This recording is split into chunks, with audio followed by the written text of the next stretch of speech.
Bonjour à toutes et à tous. Bienvenue à cette table ronde relative aux transitions de carrière des directeurs et des médecins. On remercie chaleureusement nos intervenants présents ce jour. Nous avons la chance d'animer cette table ronde avec Pauline Robineau, directrice affaires médicales du CHU de Nice. Et je me présente Camille Bretagne, directrice adjointe des ressources humaines. Suite à la présence de chacun, je laisse peut-être se présenter. Bonjour, merci. Donc Lucilla Maudebelu, je suis plus fort, directrice du site Louise Michel au CHU de Clermont-Ferrand.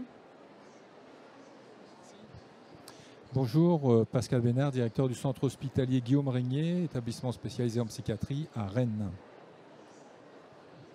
Bonjour, Marie-Noëlle Gérard-Brezard, directrice générale du CNG. Bonjour, docteur Colombani, je suis médecin du travail depuis récemment au sein du GHT 06 Alpes-Maritimes. Bonjour, Vincent Mango, je suis directeur des affaires médicales au CHU de Rouen. Et bonjour, Pauline Robineau, directrice des affaires médicales au CHU de Nice et donc ravie d'animer cette table ronde avec Camille Bretagne. Alors merci beaucoup donc encore à tous d'être présents aujourd'hui. Notre table ronde portait sur les transitions professionnelles, les transitions de carrière. Et au regard des expériences de chacun d'entre vous, on va pouvoir évoquer l'ensemble des dispositifs préalables à ces transitions de carrière et également pendant ces transitions de carrière, les dispositifs d'accompagnement qui ont pu vous marquer et vous servir dans ces différentes évolutions professionnelles. On va peut-être commencer avec l'exemple de Vincent Mango, qui est donc à côté de moi et qui va nous expliquer un peu comment il a pu réussir une brillante transition de carrière entre un premier métier de soignant et ensuite un deuxième métier plutôt administratif. À toi, Vincent. Merci, oui, brillante carrière, c'est pas à moi d'en juger. J'ai eu la chance de démarrer dans les hôpitaux assez jeune, à une époque où j'avais encore des cheveux. J'ai été infirmier et puis rapidement dans l'établissement de santé dans lequel j'exerçais, je me suis intéressé aux évolutions de carrière possibles lorsqu'on est infirmier. Alors j'ai d'abord fait une première étape vers le métier de cadre de santé en suivant une formation bien évidemment.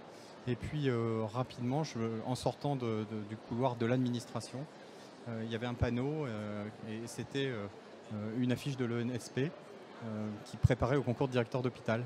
Et je suis allé voir un des directeurs adjoints qui est présent à cette table ronde, Pascal Bénard. Et je suis allé le voir dans son bureau. Il était lui-même directeur adjoint dans l'établissement et je lui ai demandé des conseils pour finalement se préparer au concours, pour essayer de bien comprendre quel est ce métier et la manière dont on pouvait au mieux s'y préparer. Et donc j'ai par ce compagnonnage forcément toujours de qualité et utile préparé les concours et j'ai changé d'exercice professionnel tout en restant avec cette même ligne directrice qu'est l'hôpital. Alors peut-être ce qui me paraît important, c'est des profils comme les miens, on en rencontre quand même de manière assez récurrente dans les hôpitaux et dans le corps des directeurs d'hôpital. Peut-être qu'effectivement la qualité de l'information ou la connaissance de ce qui existe en termes de dispositifs d'accompagnement est quelque chose d'important à mes yeux. Lorsqu'on a préparé cette table ronde, tu nous as un petit peu parlé de l'évolution de positionnement professionnel que ça suppose. On est soignant, donc infirmier, et puis ensuite on devient directeur. En l'occurrence, tu es devenu directeur. Cette formation à l'EHESP, elle est intéressante pour acquérir des compétences professionnelles. Ce qu'on avait évoqué, c'est que peut-être des dispositifs qui aident à changer de positionnement pourraient être proposés à des candidats internes. Est-ce que tu peux nous parler de la façon dont ça s'est passé pour toi et des dispositifs qui auraient pu être mobilisés si ils avaient existé? Alors c'est vrai que travaillant sur les affaires médicales au CHU de Rouen, je fais souvent appel à Madame Vigneron et l'unité du CNG pour accompagner des praticiens qui se préparent à des fonctions telles que des chefferies de service. C'est extrêmement précieux. Moi, à l'époque, je n'avais pas de dispositif particulier, ou en tout cas, je n'avais pas connaissance que ces dispositifs existaient. Alors, on se replonge, on est au début des années 2000. Et c'est vrai que finalement, ce qui est important, c'est aussi la réflexion préalable qui est, à mon avis, indispensable sur le positionnement qu'on sera amené à avoir demain quand on évolue professionnellement. J'étais dans un milieu qui était un milieu de soins et je m'apprêtais à avoir des fonctions de manager et c'est assez nouveau et pour le coup très différent. Et finalement, c'est par le compagnonnage auprès de pairs que j'ai pu travailler sur ces aspects-là. Et ce que m'a apporté aussi l'école, la formation à l'EHESP, parce que je suis arrivé à l'ENSP et c'est devenu l'EHESP, ça a été finalement ce temps de coupure avec l'exercice professionnel qui a été précieux pour finalement faire mûrir cette réflexion autour du juste positionnement. Donc en fait, au-delà des aspects théoriques et pratiques qu'apporte la formation, elle nous permet aussi d'avoir une véritable réflexion sur le positionnement. Est-ce que tu as retrouvé après ce mentorat ou ce compagnonnage dans le début de tes fonctions? Est-ce que c'est quelque chose qui a pu être suivi? Alors, je l'ai retrouvé, oui, par le biais des collègues principalement et du chef d'établissement. Quand on a la chance d'avoir un chef d'établissement qui vous accompagne parce que vous êtes sur votre premier poste, c'est tout de suite extrêmement précieux. J'ai connu ça, donc je n'ai pas ressenti de difficultés particulières, mais je dois beaucoup à tous ces professionnels qui m'ont aidé et accompagné à chacun de ces moments.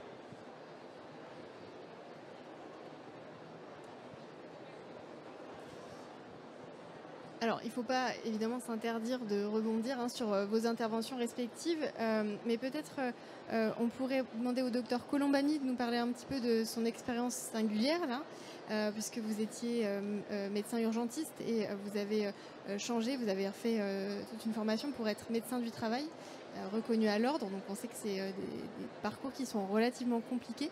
Est-ce que vous pouvez nous parler de la façon dont ça s'est passé pour vous, puisque pour le coup on est sur une expérience moins cadrée, moins habituelle, même si on sait que sur ce type de fonction, ça peut être en tout cas une partie de l'avenir de votre discipline que d'avoir des reconversions de carrière.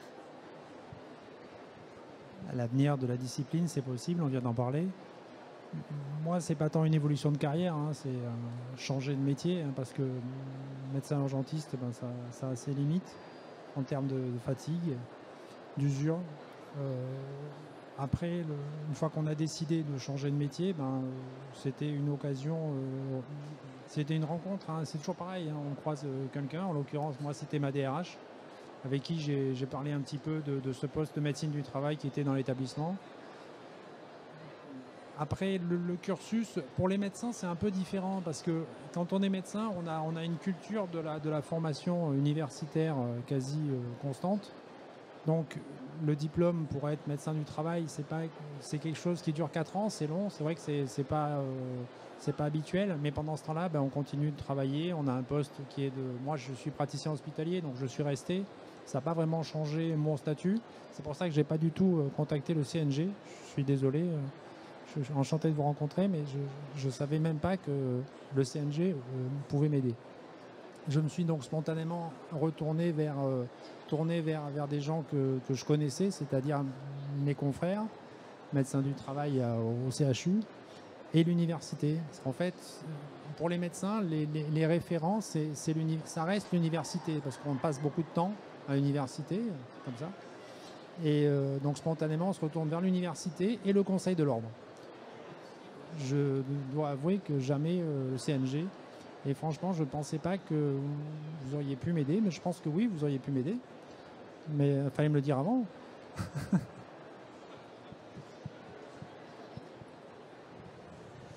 Alors, oui, il fallait le dire avant. Je pense que le CNG fait connaître ces dispositifs, mais c'est vrai que peut-être est-ce apparu le coaching qui date maintenant quand même de plusieurs années. C'est Daniel Toupillet qui avait mis en place cette initiative. Il y a aujourd'hui 6 coachs dans l'équipe du CNG. Et c'est vrai que par le biais de vidéos, de plaquettes, on tente à faire connaître. Et puis, il y a pour les médecins un vecteur quand même important qui sont les directions des affaires médicales dans les établissements, qui sont des relais du CNG pour faire connaître les dispositifs. Alors, c'est vrai que l'ensemble des collègues, un certain nombre de praticiens ont bénéficié de l'accompagnement du CNG, donc sont en capacité d'en parler. Ils sont encore un peu minoritaires par rapport au volume de l'ensemble des coachés. Donc ça fait partie de nos défis que d'arriver à continuer de propager, avec les ressources qui sont les nôtres, d'arriver à propager toutes les offres du coaching. Il n'y a pas que du coaching, il y a des ateliers également de co-développement qui sont mis en place et qui mixent avec pas mal de satisfaction des participants, des directeurs des soins et des médecins sur une problématique donnée, sur lequel l'ensemble, avec une régulation, une supervision des coachs, sur lesquels les personnes qui partagent cette problématique échangent et s'accompagnent mutuellement sur la manière de procéder. Donc toutes ces offres, elles sont ouvertes aux médecins. De la même manière que l'expérimentation du mentorat que le CNG vient de déployer pendant un an là, de manière expérimentale en Nouvelle-Aquitaine, est en train de se déployer. On a vu avec bonheur la semaine dernière dans le bilan des PCME qui avaient mentoré un autre PCME dans l'accompagnement à la prise de fonction d'un métier qui n'est pas si simple que ça, PCME. Voilà, et donc voilà, ça fait partie de tous les dispositifs qui existent à l'heure actuelle. On a encore devant nous à déployer davantage. Mais donc oui, il faut qu'on se fasse connaître peut-être encore plus aux médecins. Après, tout ne peut reposer, à mon sens, sur le CNG. Moi, j'étais il y a peu de temps encore directrice générale de CHU. J'avais passé un marché de coaching. Patricia. J'avais passé un marché de conciliation, un marché de co-développement. Parce que tout ne peut pas se faire en local, mais il y a aussi des choses qui doivent se développer en proximité des professionnels et de leur terrain de travail. Donc il faut qu'on encourage les établissements support de GHT aussi à déployer ce type de démarche. Juste si je puis me permettre, c'est juste pour vous dire que mon cas va, je pense, se multiplier très très vite. Parce que les médecins ne feront pas une carrière linéaire pendant toute leur vie, ça c'est sûr. On est en train, je pense que mi-juin, on sera en capacité de donner les résultats d'une enquête qu'on vient de faire sur les démissions et les dispos des praticiens hospitaliers. On voit que celles-ci se produisent de plus en plus tôt dans la carrière, hein, ce qui invite à la réflexion quand même. Bon, la dispo, c'est un aller possible avec retour. Mais quand même, et clairement, les métiers à forte contrainte que sont les urgences, que sont l'anesthésie, sont forcément des métiers qui doivent amener les professionnels quand ils le souhaitent, parce que c'est pas si facile pour l'avoir eu à le gérer aussi. Les urgentistes de 65 ans qui veulent continuer à prendre des gardes jusqu'au bout, ça existe aussi. Donc faut arriver à réfléchir autrement. Moi, à 65 ans, après, il est un peu tard pour une reconversion professionnelle, mais il n'y a pas que médecin du travail, il y a des reconversions plus courtes. Et puis le deuxième DES va probablement ouvrir le champ des possibles de manière encore un petit peu plus large.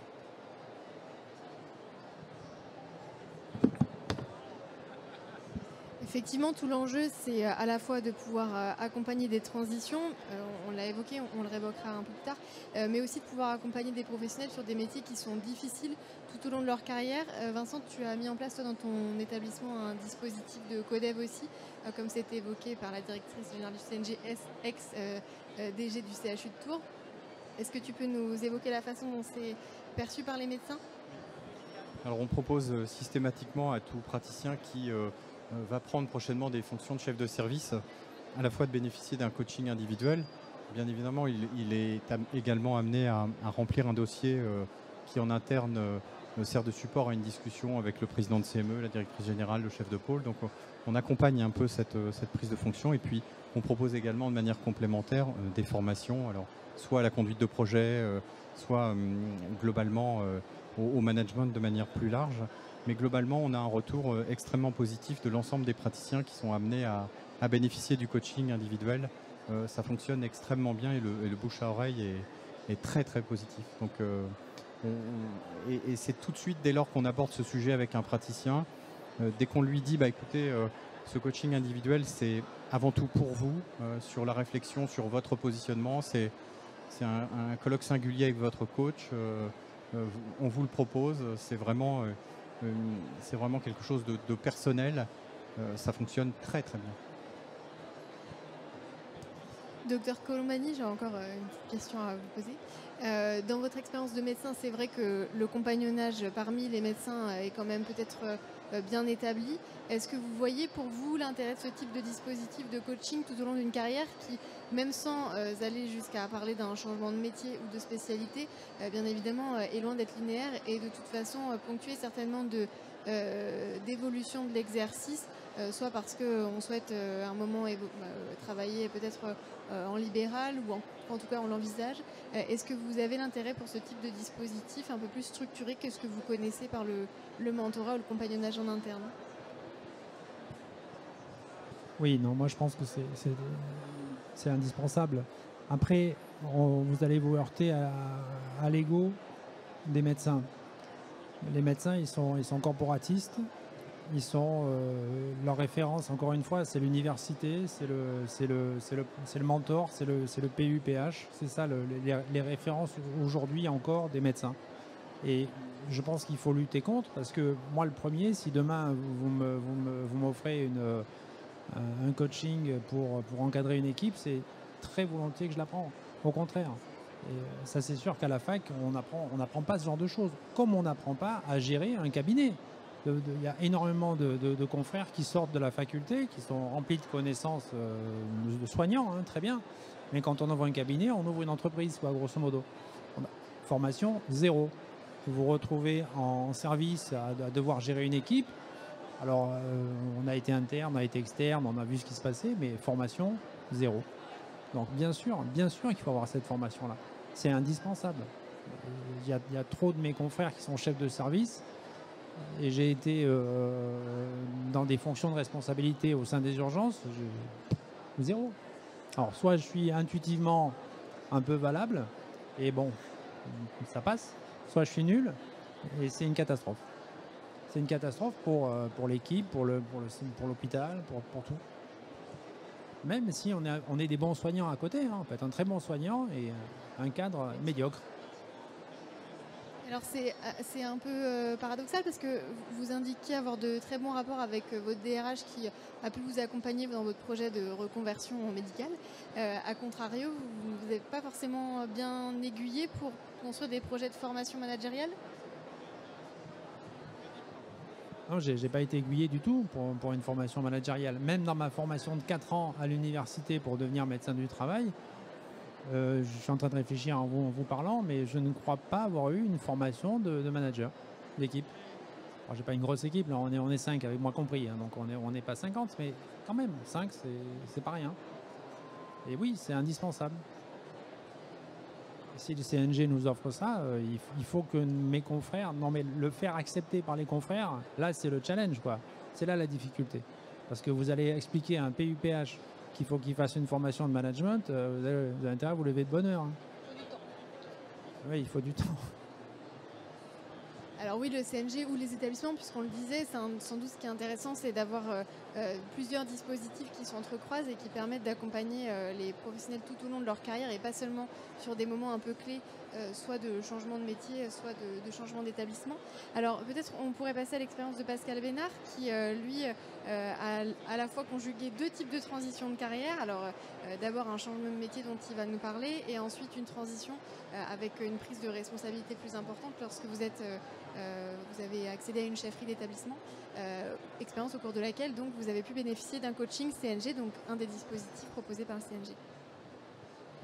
Oui, merci, c'est exactement ça en fait. Donc, j'ai dit au directeur général de l'ARS Bretagne il y a quelques temps que je n'étais pas un directeur heureux, mais un directeur très heureux.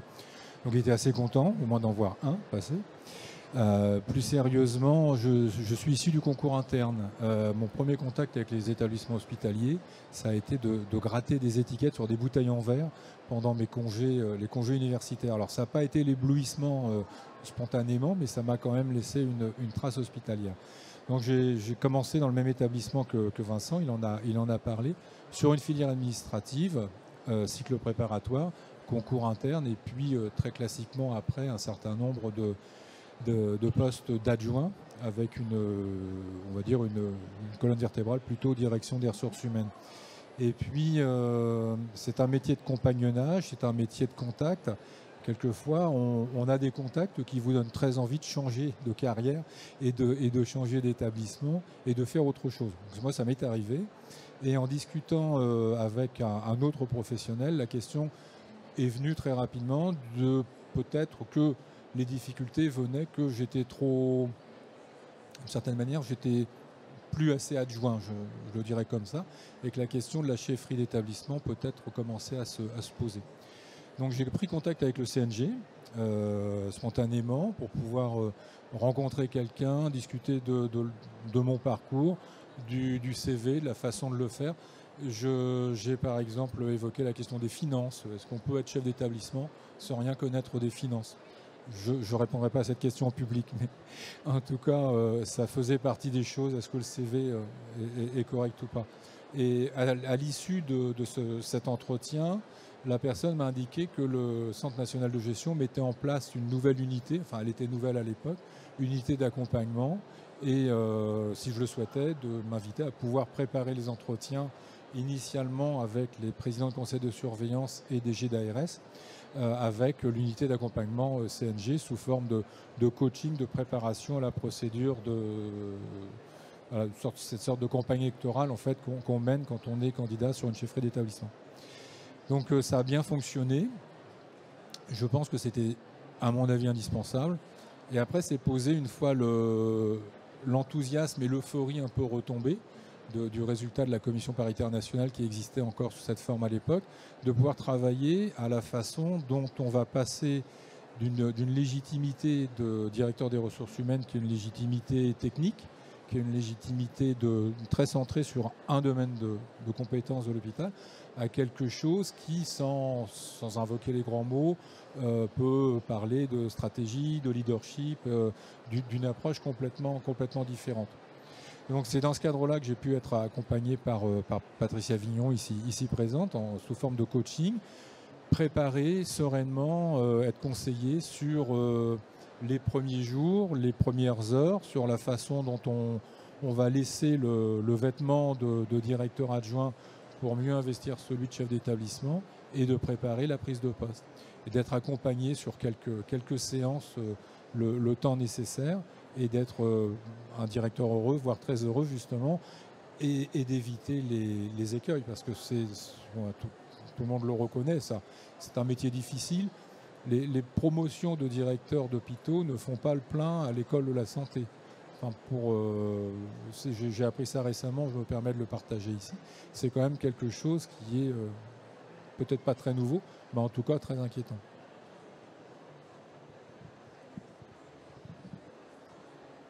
Par rapport à votre rôle aujourd'hui de chef d'établissement, quelle est la promotion de ces dispositifs que vous faites en interne, tant auprès des directeurs qu'auprès des médecins? Alors,